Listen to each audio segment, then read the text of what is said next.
আমি এখন আমাদের অফিসের টেরাসে দাঁড়িয়ে আছি। এই যে টেরাসটা দেখছেন স্নোতে ভরে গেছে, কিন্তু ভীষণ সুন্দর টেরাস। আমাদের ক্লাইমেট চ্যানেলের অফিস এখানে, আমার ওয়ার্ক লাইফ ইমিগ্রেশনের অফিস এখানে।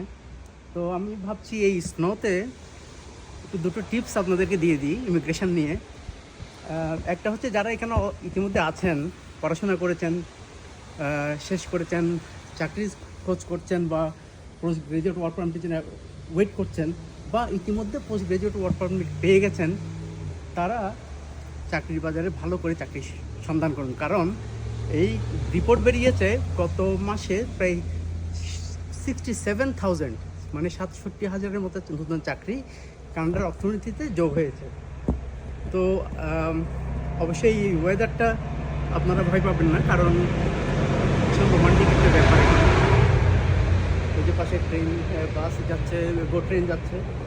তো এটা একটা টিপস আপনাদেরকে বললাম। পোস্ট গ্রাজুয়েট ওয়ার্ক পারমিট নিয়ে বসে না, কাজের সন্ধান করুন। কারণ কাজ হলে তখন আপনার কানাডিয়ান এক্সপিরিয়েন্স ক্লাসে আপনি অ্যাপ্লাই করতে পারবেন, পিআরের একটা রাস্তা আপনার তৈরি হবে।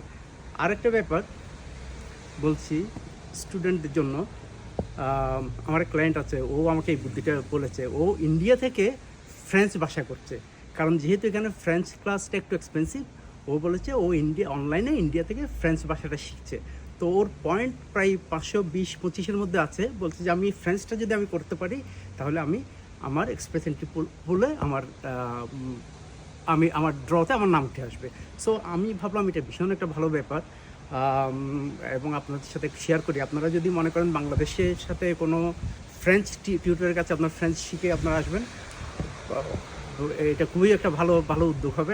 আমি ভালো একটা ইনিশিয়েটিভ হবে আপনাদের পক্ষ থেকে, এবং আপনারা এটা, আমি বলবো আপনারা সুযোগ থাকলে এটা করুন।